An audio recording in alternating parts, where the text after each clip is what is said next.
Thank you, sir. Thank you very much. It is my pleasure to be here this morning with the Politics with Value Network, which is made up of young people who are interested in seeing a change in the way we play politics in Nigeria, a change in the values that we bring into politics. Now, the design of this project was based on the outcome of a political economy analysis that was conducted first in October 2018, and we also refreshed after the election to understand how changes in the environment will affect implementation. And two key findings came out. The first finding was the fact that more Nigerians need to be involved in politics and political decision making to enable ascendancy of new and younger political voice or players, thereby enabling the inclusion of women, youth, and persons with disabilities. We all agree that last year we made, as a country, a major milestone with the passage of the eligibility age bill. But the question we keep asking ourselves is, do we want young people to come and continue to participate in the old order? So we need, as young people, as groups that are supporting the participation of young people, to begin to promote a change in the values and a change in how politics is played. And this is the essence of all of this.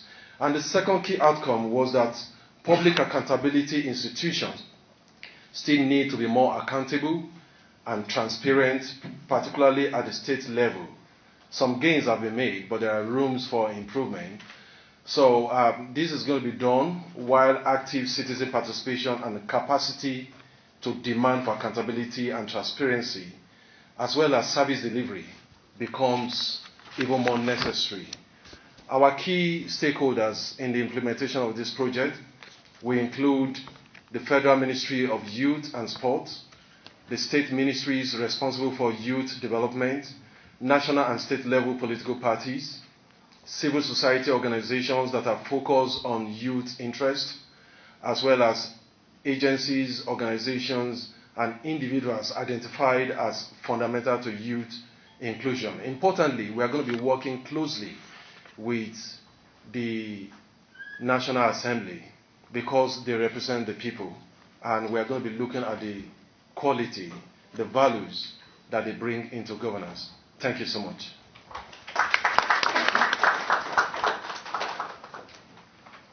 Actually have a curriculum in place so that when people are trained, we know how to achieve the issue of politics with value in Nigeria. Particularly when we talk about lawmakers, as the country rep just said, they are the representatives of the people, whether we like it or not. Whatever they are doing or whatever they have done should be of interest to us. And it's on the basis of this that we need to really know how to engage them, how to promote politics with value. What is it that we should be looking out for? What are the indicators? It is very easy for us to say this person has not performed. But the issue is how or through what means have you actually evaluated the person? You often hear the media say governors have done this, they have built roads, they have constructed houses. But the question is, what is the quantity of resources available?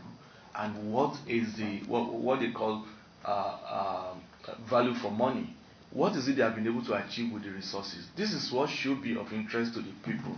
This is what the young people, these are the questions that we should be asking. It is in this line that we say, okay, we are going to see how we can put a curriculum in place, a sort of training of trainers, so that it can devolve to the populace from the cream of people in this hall. And the idea is to look at it from two different perspectives. The first perspective is the political parties, which Dr. Yunusa Tanko will be taking, and then the issue of lawmaking and lawmakers. It is very easy for people to get to that house and we say that they have changed. We should be able to know what is changing them. Is it that there is one demon there that is saying people should reach there? So we need to understand the system, we need to understand the lawmaking process, we need to know what is expected of our lawmakers. Often, as we're going to see later, sometimes we turn lawmakers to executive, which is not their real function. So we need to get it clear right from the beginning, and that's why the curriculum has been put into place, so that by the time we go through this, we can go out there as volunteers, as people who love this country, as people who want things to change, to go out there and know what questions to ask, what to look out for. And at the end, we can easily say, look, you have performed before because you have done this and this. You have not performed because you failed to do this and this. I guess that's the kind of guide that we need, and that's why we have put the curriculum in place.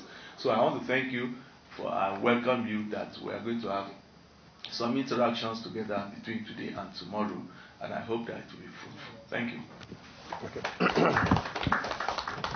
Our politics have suffered quite a lot of setback to a point that a lot of people don't even want to trust the system anymore.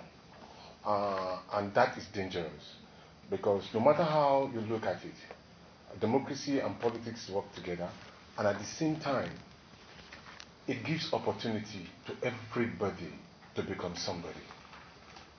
It gives opportunity, unbelievable opportunity, because somebody that you think is nobody at a point in time can become somebody. And not only that, he has an opportunity to make, a very formidable and positive change in the life of each and every one of us. Over the years, Nigerians have a lot of values. Remember our villages, when you are caught stealing, the way in which people will tie some gongoni around your waist and make you look so stupid in the streets. You'll be ashamed, you feel ashamed. But today, the way we gratify thieves, it goes a lot of way to question our own integrity as a people. So we need to know where we were before. What is our history? What is our political background? What have we been able to, our forefathers, what have they been able to contribute to the system? Have we now been able to advance it politically? The fact is that, honestly, no. So we will look at all of these ones as regard to our politics, the structures, some of the things that give discipline into the system, the participation of each and every one of us. How do we become more inclusive into the system? What do we do that will change the system? It's just like yesterday, when the Not Too Young to Run bill started. It started like a child's play, People were thinking about it. Is it possible? Is it not possible? And today it's become a history, a formidable history that all of us can make reference to. So it's not impossible that you see that politics with value becomes something that we can move into an electoral law and move it into our curriculum and move it again into our political system, demanding for accountability. And then if you find anybody wanting as regard to what is expected to perform for the interest of the people, then we can whip him in line. And that is exactly what all of us, we want to have a Dubai in Nigeria, we want to have Britain in Nigeria, we want to have Saudi Arabia in Nigeria, we want to have very fantastic, beautiful country. But the way we are running politics left a lot to be desired. And that has to start changing. With you, I believe. Thank you very much for listening. Yeah. Met quite a number of you people in the training process or in the interview process. Quite a number actually left a mark on me. And that would be you. He's looking at me directly now.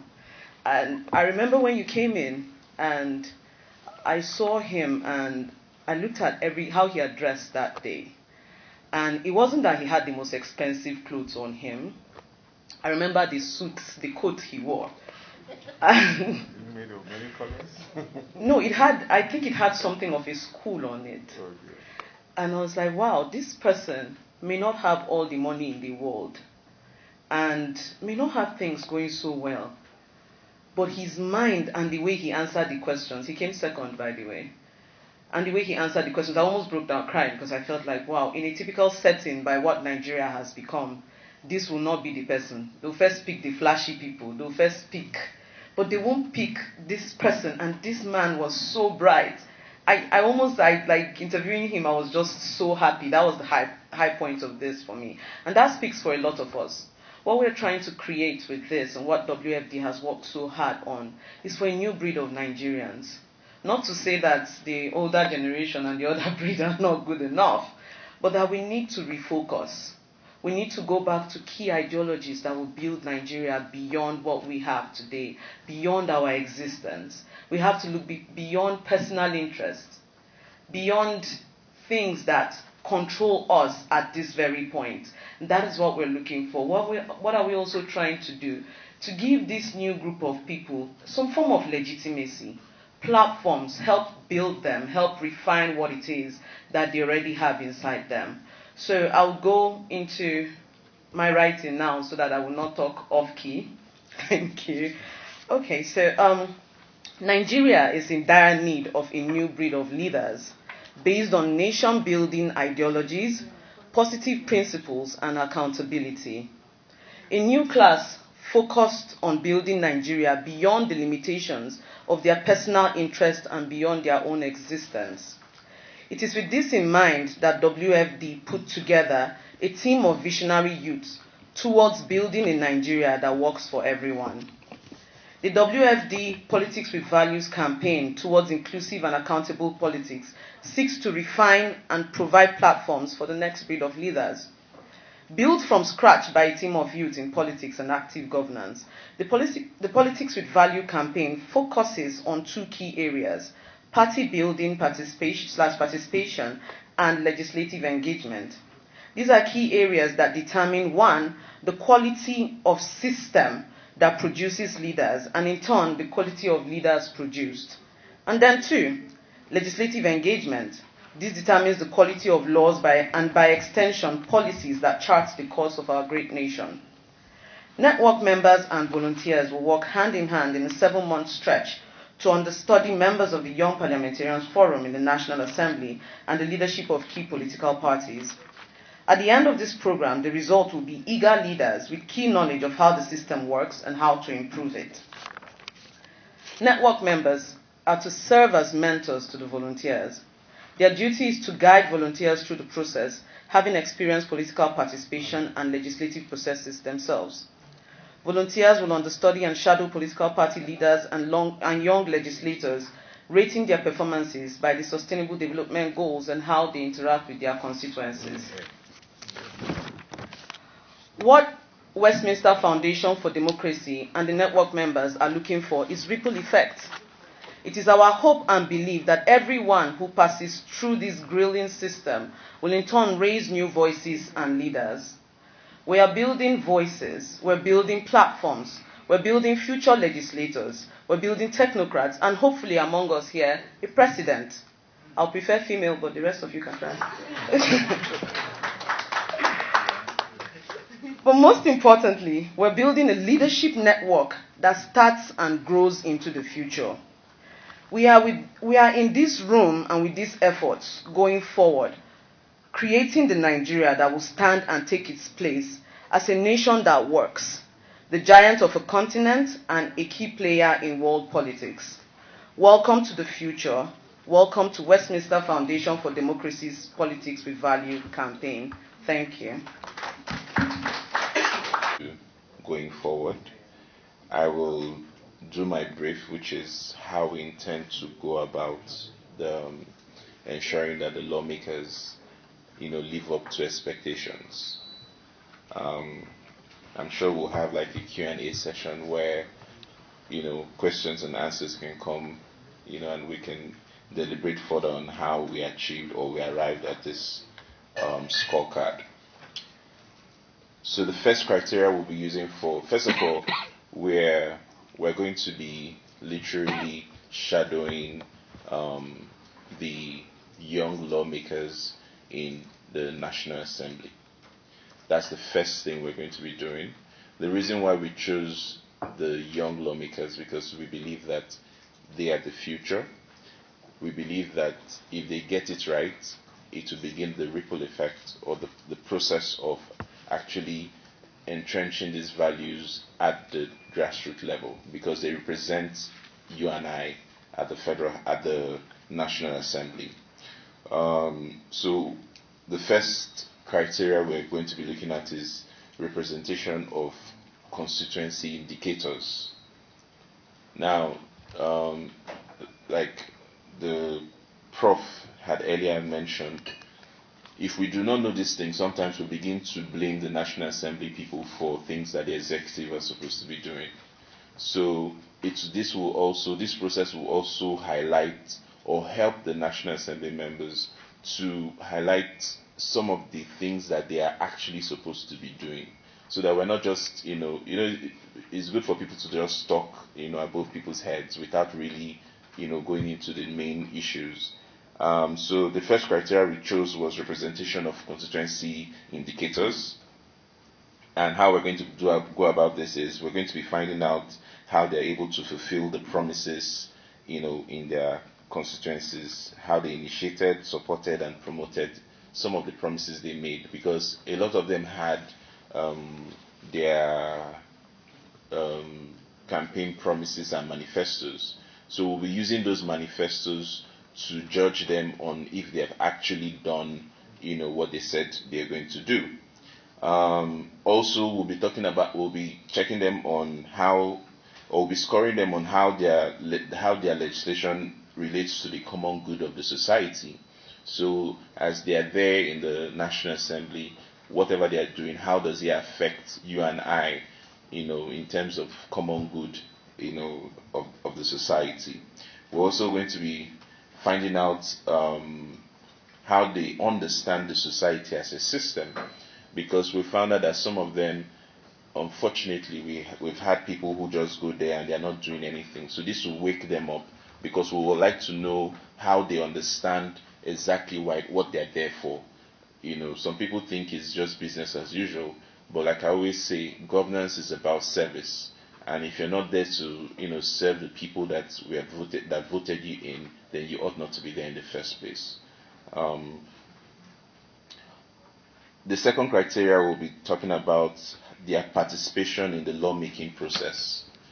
The primary responsibility, or the reason why they're elected there, is to make laws. So we'll want to find out, because we've had people who stayed the entire 4 years in the National Assembly and will not hear their voice. Will not know what they're doing. Some of them will never actually even bring up a bill or make any contribution. So we want to know, how their active participation in the lawmaking process, and how we're going to do is find out that, or how we're going to score that, is the number of bills they've sponsored or introduced. Has the bill been listed? Has the bill been accepted? The contributions during plenary, headship of committee, membership of committee, contributions during committee meetings, participation in oversight functions, participation in public hearing. Now, I'd like us to know that, especially for the volunteers, you need to pay very, strict attention to what I'm saying, because these are some of the things that you will be scoring, these lawmakers we have chosen. Another criteria is relationship with their constituencies. Going around and finding out, speaking to some of the people in the constituencies, you find out that some of these National Assembly members never go back to their constituency after they've been elected. You find that a National Assembly member does not even have a constituency office, or does not have a place where he can aggregate issues, concerns that affects his constituency. So we will be scoring on that. We will visit these constituencies. We're not going to be asking the National Assembly member any question. We will go and find out ourselves on ground what is going on, so that we can have like a proper scorecard in that regard. The next criteria will be perception of constituents of the performance of the lawmaker. So we also want to find out from their constituencies or their constituents how they see their lawmakers' performance. Are they okay with it? Do they think that those performance, the performance is good, excellent, or needs to be changed? And that they will check through the lawmaking, relationship with constituents, level of communication with the constituents.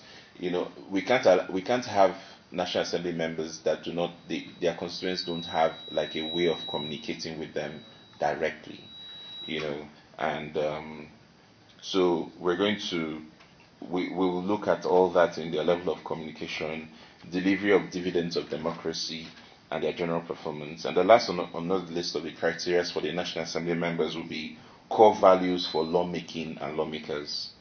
So we're going to be looking at openness of lawmakers to the constituents. Like I said, the work of a leader is for that leader to have, serve the people.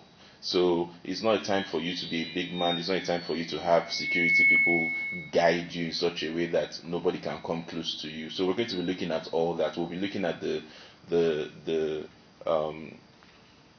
how accessible you are as a lawmaker in the National Assembly. We'll be looking at how accountable you are to your constituents. For instance, if you're able to push a constituency project if you're able to ensure that a project, for instance, is taken to your constituency, we want to know how accountable and open how that project got there. If you're part of that project, we want to know exactly how we're following up to ensure that that project, is entrenched and done, based on the reason why it was created. We're also going to look at provision of leadership at the constituency. How involved are they in the constituency in terms of leadership and all that? Now, that's why WFD is in conjunction with the YPF. The YPF is the Young Parliamentarians Forum, where we have young National Assembly members from the ages of less than 45 years old. And I think we have a total of about 45 in total. So you see that the number is quite abysmal, but we're getting there and we're moving forward. And I'm so happy that the chairman of the YPF is actually a very young individual. So I believe that if we work with them, we'll be able to achieve more. They are ready to work with us to ensure that our work is seamless and we don't have any hassle. I believe that if we're able to do this, the ripple effect would be two things. One, we'll be able to ensure that the people who came there to sleep, in terms of not doing what they're supposed to do, they will wake up. They will wake up to their responsibilities. Secondly, the constituents will be able to, know if this person has actually represented them at all. And in the next election, they will be able to make the right decisions. So I feel that this is a fantastic idea, and WFD should be, applauded for this. And I pray that we have good success as we go forward. Thank you very much, and God bless you. And we're talking about the scorecard for the performance of political parties. If we look at, just looking at the elections that was just concluded, we can say that our political parties in Nigeria are not strong. In fact, we have so many of them, and so that's a problem, their performance, the structure. So the general conclusion across the board that we don't have very strong systems and processes with our political parties. So this is one of the things we're going to be tracking with this scorecard. And we have 3 criteria for political parties. And the first criterion is the democratic process inside the political parties themselves. So political parties have to be a microcosm of what we want to see in the country. If we want to see good democratic party and processes in the entire country, the parties from which the people are coming from have to have good democratic processes themselves. So we have these indicators: access to decision making, constancy of meetings. Are there actually regular meetings where things are being discussed? The executive, the other organs. So it's not just that we have 1 or 2 people at the executive making decisions. What are the other organs of these political parties? What's their decision making like? Are they observing the rule of law? Which I think we'll agree right now that in Nigeria, that's one thing we do need to focus on. Is there party discipline? What's the membership structure? How do the members behave? What are the elected officials, the EXCO members, what's their conduct? Are the parties upholding the rights of members, and are members performing their responsibilities? So those would be our indicators for the democratic process. So is everyone involved in the party? So that's it for that. And the second criterion is the functionality of the organs of these parties. And we have the 6 indicators. So processes, policies. Do they have strong processes? Are there laid down rules for everything they do, or are things just conducted arbitrarily? Is there a clear structure? Do we have what's their financing like? Is there transparency in the financing? Can we actually track and see what's going on there. Presentation of candidates, how does that come about? Are people just plucked off from somewhere? Is there a clear process for that? What's the recruitment process for getting members? And also the delivery of the different organs of these parties. The third criterion is the assessment of core values, which is something we're very particular. I mean, this entire project is about politics with values. So we want to see the kinds of values that are being demonstrated in the political parties. So we want to see democracy, we want to see representation, we want to see inclusion, we want to know that members of the society of all of the parties are clearly being represented. We want to see their spread across the country. We want to see if their recruitment process is active or dormant. We want to know what their party discipline is like and supremacy. Is it existing? Is it non-existing? Is it effective? What are their discipline principles? Is it effective? Is it ineffective? What are the manifestos and policies they have? Our parties should have these things. The people running for roles should have all of these things. They should have policies. When they're elected, are these things followed, or do they just throw it aside and run on what they like? So we're going to be tracking that as well. We already said inclusion. So men, women, young people, people with disability. We want to know that they are included in everything going on there. There has to be inclusion. The delivery of dividends. Do they exist? Do they not exist? Is there a mechanism for measuring what the impact of the parties is, and then what's the effectiveness of this mechanism for measuring their impact? So that's it on the indicators for core values and for the political parties. We'll be having question and answers later, so we can, if any questions on any of the two scorecards, we can talk about them later. Thank you. I'm very happy, delighted to be here to speak about issues that concern politics with values. It's key and very pertinent to our democracy and that we play politics in the sense that we put the Nigerian people first, we put our constituents first, and we put the unity and progress of our nation first. But the fact remains that if you look at Section 40 of the Constitution, it has given us very strong reason for us to believe in ourselves and believe in what we want to do when it comes to political party participation.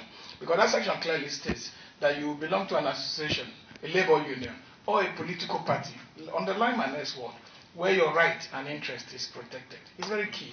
It's very key to look at that, because it's all about rights, it's all about interest at the end of the day. If the Constitution can mention that, that means there's an intention for you to take advantage of that.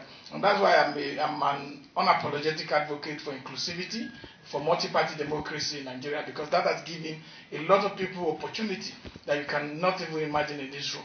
But for how do you take advantage of this multi-party democracy? How do you take advantage of this inclusive drive that has been created by the Constitution?